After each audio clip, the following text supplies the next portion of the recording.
muy bienvenidos todos al podcast de Al-Baghdadi Saliasnik.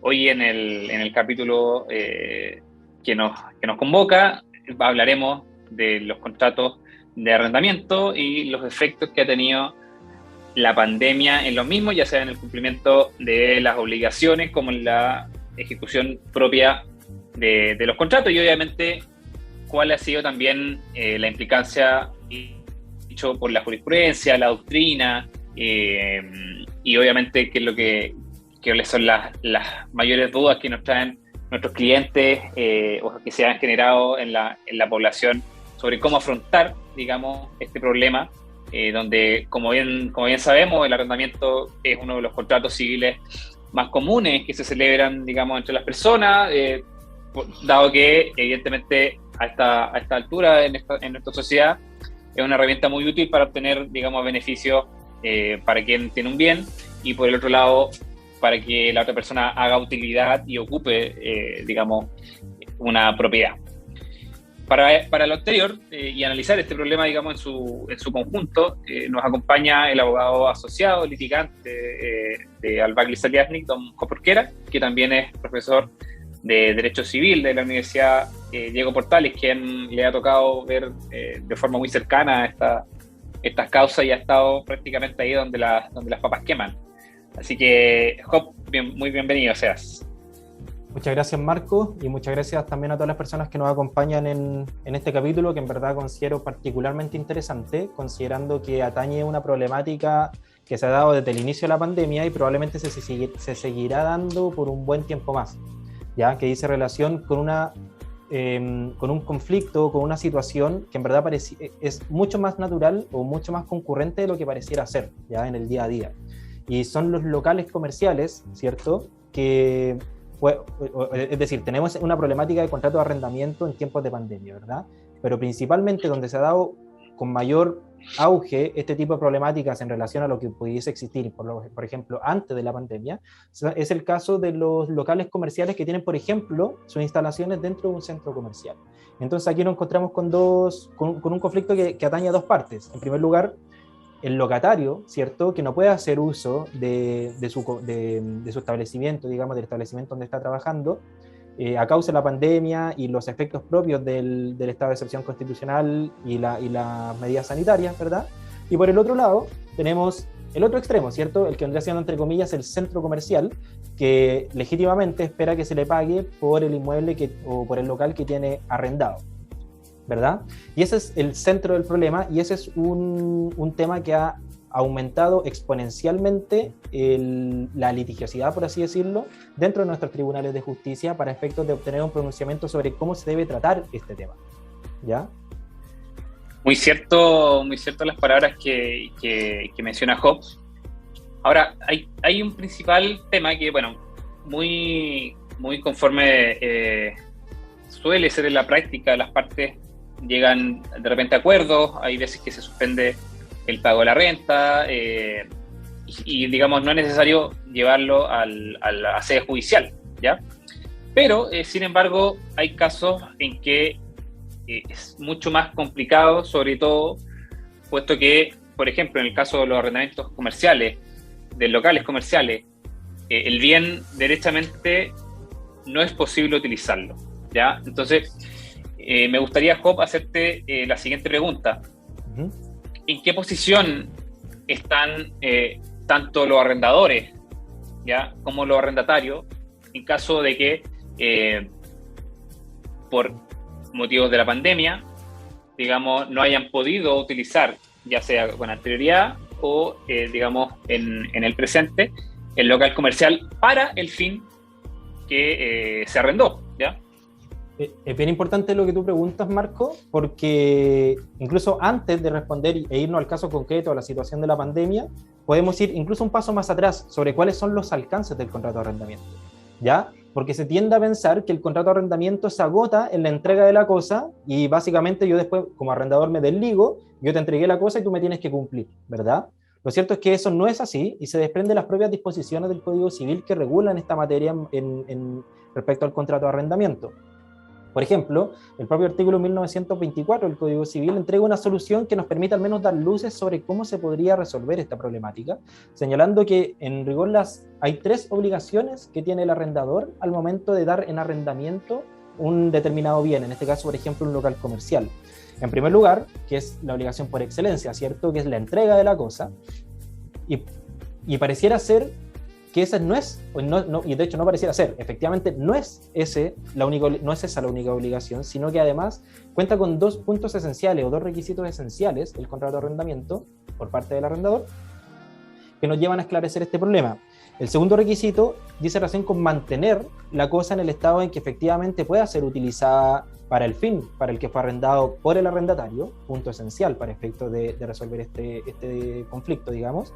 Y por último, liberar al arrendatario de cualquier tipo de embarazo o turbación respecto a su legítimo derecho a usar la cosa, ¿ya? Entonces, claro, si agotáramos este concepto en la sola entrega de la cosa, no tenemos ningún tipo de problema, ¿cierto? No tenemos un conflicto, el arrendatario va a tener que seguir pagando.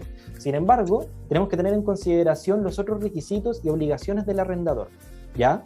Ahora, el problema está en qué pasa si esas obligaciones no pueden ser cumplidas a propósito de un hecho que es totalmente inimputable, porque no hay duda que los efectos de la pandemia no son imputables al arrendador, ¿cierto? Al centro comercial, sino que a un acto de autoridad que son las medidas sanitarias tomadas, por ejemplo, por la autoridad sanitaria, que valga la redundancia, en cuyo caso la pregunta que cabe hacerse es, ¿estoy yo como arrendatario obligado a seguir pagando el canon de arriendo, digamos, por un hecho que constituye un caso fortuito, fuerza mayor, como es un acto de autoridad? O dicho de la otra vereda, yo como arrendador me veo perjudicado, ¿debo yo soportar las cargas de los efectos de la pandemia por el solo hecho de que el arrendatario ya no puede hacer uso del local arrendado por un hecho que es totalmente ajeno a mi voluntad? Y ahí está la problemática, y es precisamente ahí donde se han suscitado el núcleo de los conflictos respecto a este punto, y donde, si bien no ha sido zanjado, hemos ya visto pronunciamientos tanto de nuestra doctrina, de distintos profesores universitarios, ¿cierto? Como aisladamente, si bien no existe una tendencia todavía marcada, pero existen ciertos criterios jurisprudenciales principalmente de nuestra Corte de Apelaciones de Santiago, que han permitido dar luces sobre esta situación. Ahí la Corte principalmente de Apelaciones de Santiago, porque como bien menciona Job, hay algunas luces, ya que esta problemática, digamos, se gestó en una época muy reciente. Entonces, en atención también a la paralización de los procedimientos judiciales, ya sea porque por la ley, digamos, que suspendió los probatorios, que ahora, bueno, se está comenzando a reactivar, hay pocos fallos y son muy breves. Hay 2 formas, como bien mencionaba Job, de aproximarse a este problema. Hay algunos que pregonan, por un lado, que existiría alguna especie de fuerza mayor o caso fortuito, digamos, respecto de excusarse de cumplir el contrato, y por otro lado hay otros que pregonan que directamente habría una alteración en la onerosidad que tiene que ver, digamos, que va incluida en todo contrato bilateral. Bueno, la Corte, como bien mencionábamos, ha tenido diversas posiciones. En algunos casos, la Corte de Apelaciones de Santiago, confirmando un fallo de segunda instancia,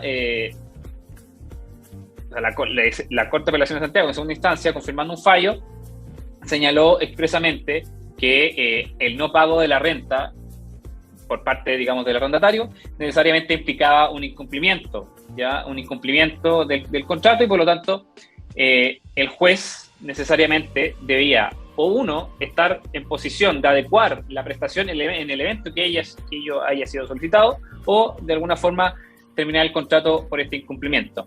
En otras ocasiones, en la misma Corte también, incluso en un fallo hace algún tiempo del ministro señor Cepeda, en una causa también referida, se basó en la teoría, digamos, de la imprevisión, y llegando, digamos, incluso a referirse a principios de equidad para, digamos, determinar que el contrato en los términos que estaba planteado y ante la imposibilidad de ocupar el inmueble por parte del arrendatario, este contrato no era justo ni tampoco equitativo.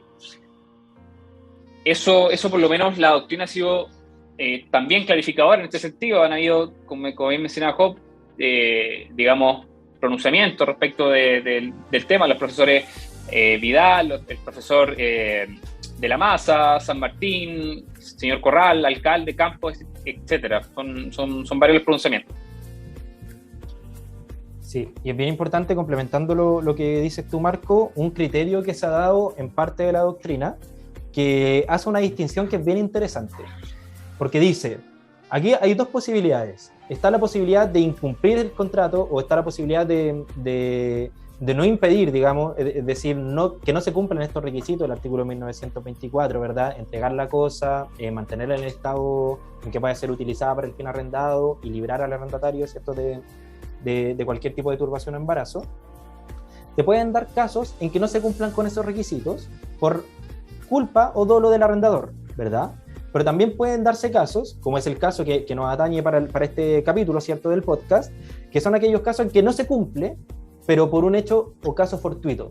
Y aquí es bien importante esta distinción, porque parte importante de la doctrina, de manera bien cercana al inicio de la pandemia, o sea, se adelantaron bastante a este conflicto, como anticipándose a lo que podía pasar, exactamente, anticipándose a la posterior jurisprudencia. Mencionaban que podía darse que en el caso de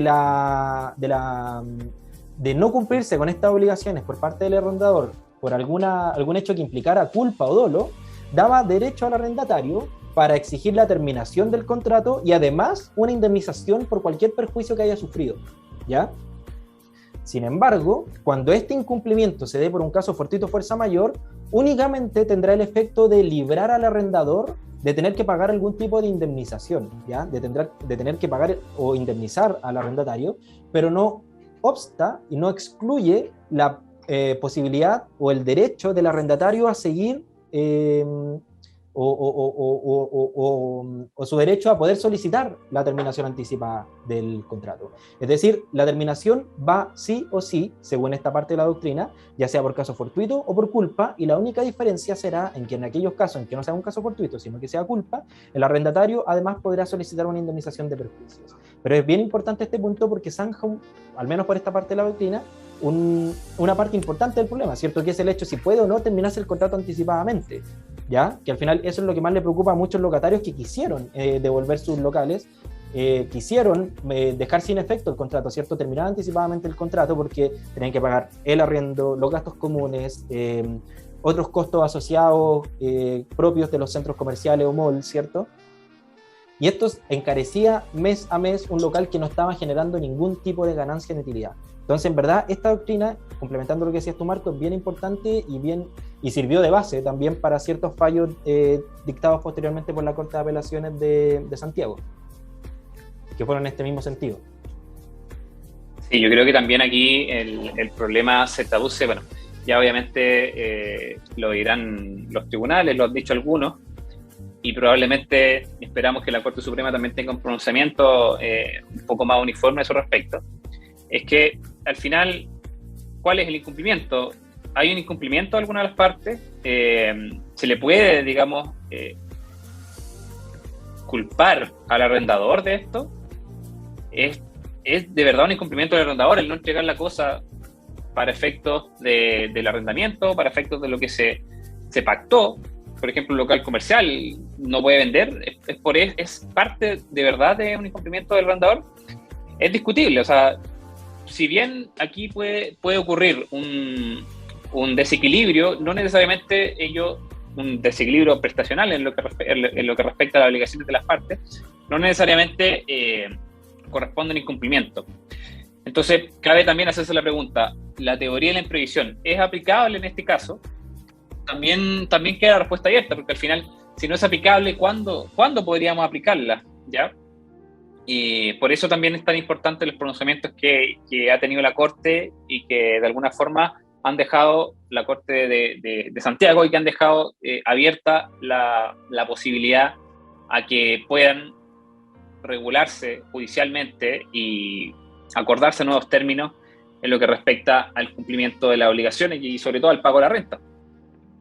Es bien importante eso que dices, Marco, sobre todo una de tus últimas frases, que sobre todo considerando que hace poco un reconocido profesor señalaba en un seminario precisamente referido a este tema, decía, si no es ahora, ¿cuándo?